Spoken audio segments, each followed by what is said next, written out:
Hey, what's up, guys? Mike Patrick. In this video, I want to talk about millennial parenting, okay? Millennial parenting, all right? I want to talk about how your children are not a possession, all right? Your children are not your possession, okay? And your children are not here to feed your ego or your dysfunction, all right? As parents. Now, this is something like this is going to be a deep psychological video as quickly as I can make it.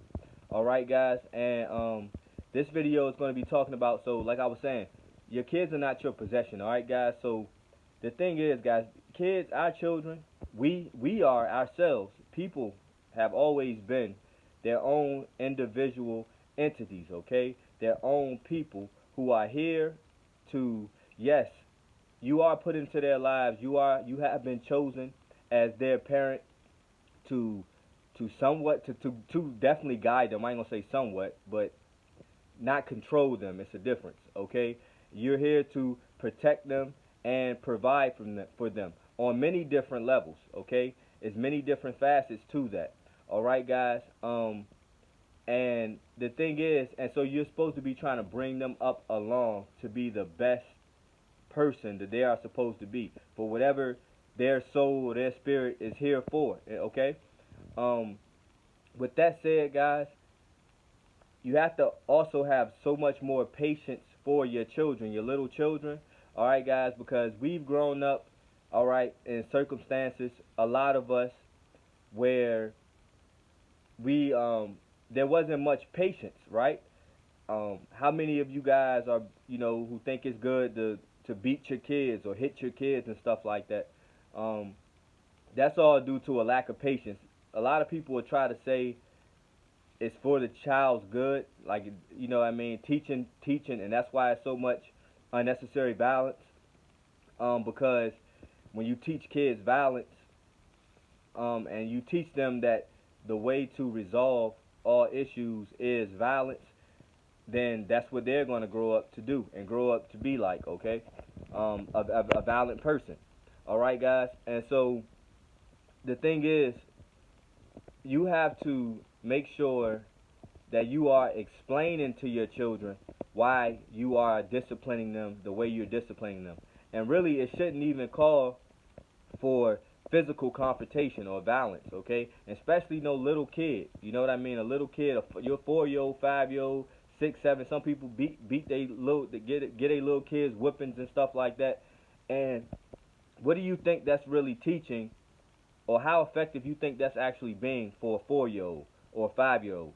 You have to have patience to sit down. For one, you have to learn how to communicate, work on your communication skills.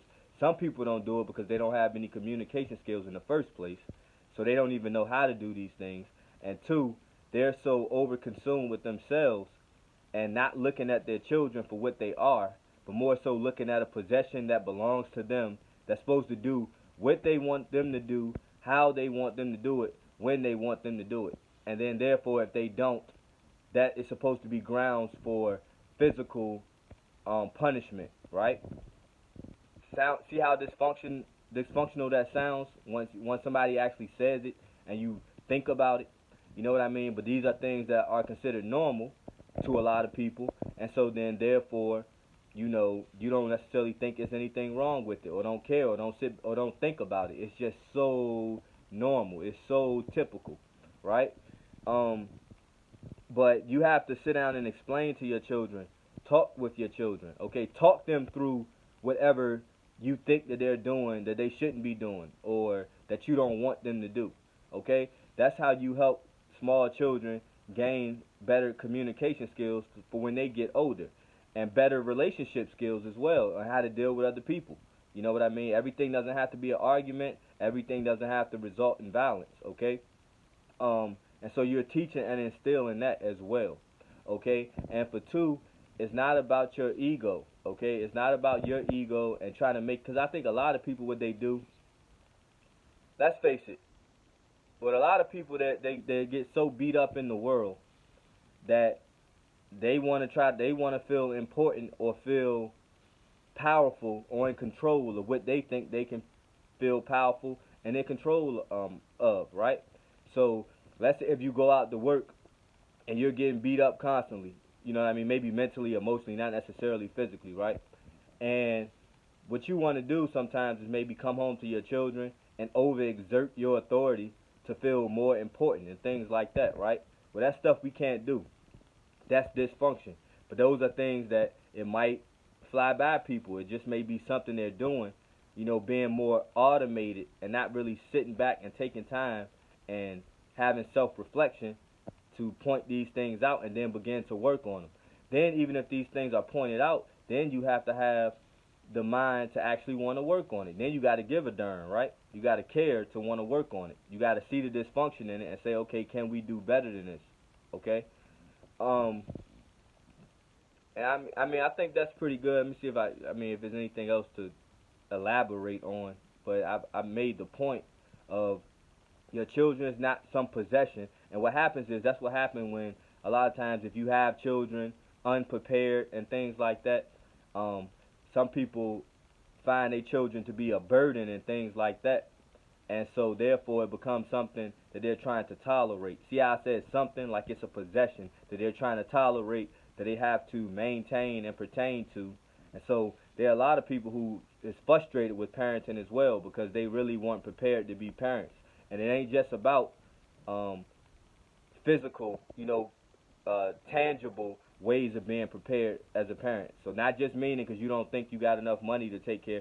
Stuff like that, it should be the least of your worries. You see what I'm saying? And maybe more so worry about whether you're prepared emotionally and mentally and things like that to be a parent.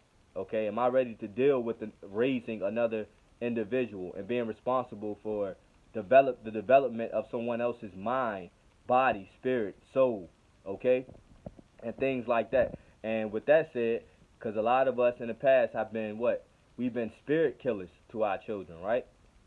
Spirit killers. Like, a lot of us just want to make our children submit. You know what I mean?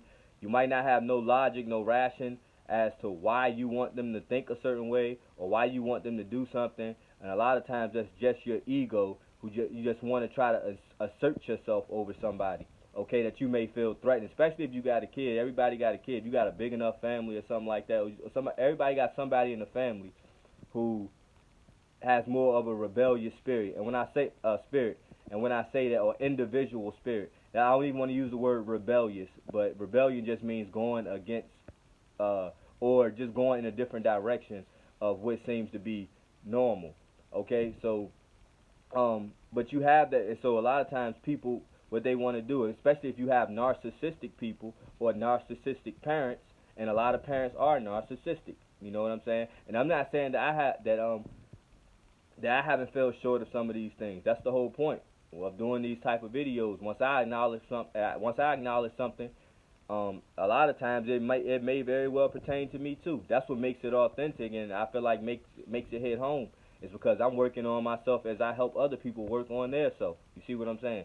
And as I point things out about myself to myself, then hopefully I can do it for somebody else. Because just like all these things were happening on autopilot for me, and then it might take a certain point for me to acknowledge it and consciously be aware of it, then it's the same thing for a lot of people. So it don't make you a bad person. It don't mean you wrong. Where it is once you know. Once you know, and then you can work on it, it's been brought to your attention, and then you're not trying to work on it, and that's when you can be held accountable, okay?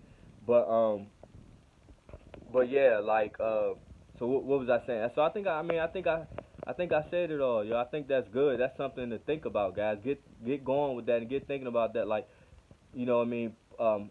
Stop making it about you. Stop making it about your ego and your power struggle and your lust to be domineering over someone, okay? And that goes to any relationship, anything. But like most people, they know they can't pull that outside. They know they can't pull that on other people and stuff like that. So they might just try to pull it on their kids, right? And that's bad, right? That's not a good thing. So that's one thing. And then two, when you are dealing with your children, try to actually deal with them. Like, be their psychologist, because you can learn a lot from children as well. Y'all can be teaching each other, but become a psychiatrist. Try to understand why they might have did something, why they act in a certain way that you may think is a way that may be undesirable to you, or what you don't want right then at that particular point in time. And try to understand them, and then maybe you'll be able to get through the way you want to with way much more ease, okay? And things like that. But stop trying. That's why a lot of these kids lash out, and that's why we have so much dysfunction with children in all generations. Is because it's the same method of parenting when it comes to stuff like this, and children act out in different ways. Trying to beat the hell out your child, or trying to talk down to them, or yelling and fussing and screaming at them is not necessarily going to get the results that you want. You know what I'm saying?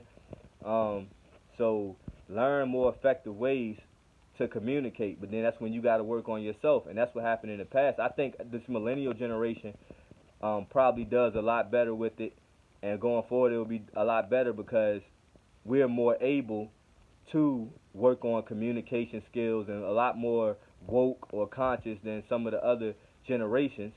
And so therefore, you know, I mean, I think these things will it'll be a lot easier for us to do it. But because I think in all defense to older generational parenting, like a lot of them were frustrated. They didn't know how to communicate. You know what I mean? That's why, think about babies and kids, right? They act out and stuff like that because they can't communicate like they want to. You see what I'm saying? Like, it may be something they want to say, but they don't know how to say it, right? You know, and so what they do, they cry, they fuss, they throw things, they throw tantrums and things, right? Right or wrong. So I think a lot of it is that too. Like, just because somebody's older doesn't mean that they ever developed. See what I'm saying? That's why age has nothing to do with it. It's about development. You know, somebody could be on this earth for 20 years, but if they spend 15 becoming well developed, then they'll be more well developed than a person who's 70 who never spent any time on real development, right? All right, so hopefully this was a helpful video. I know there's some gems in there, something to think about, and hopefully this can inspire other people to get started. Whoever hears it, even if it's only one other person, 2, 15, or 20, you know what I mean? Whatever. It's, you know, it becomes viral because that's 15, 20 people that I might reach that will take heed to this video, you know what I mean? And it might spark them trying to become a better parent, you know what I mean? And things like that, you know, and then they pass it on to their children, and then that's how we get better and stuff like that, all right? All right, guys, hopefully this was a helpful video. Peace.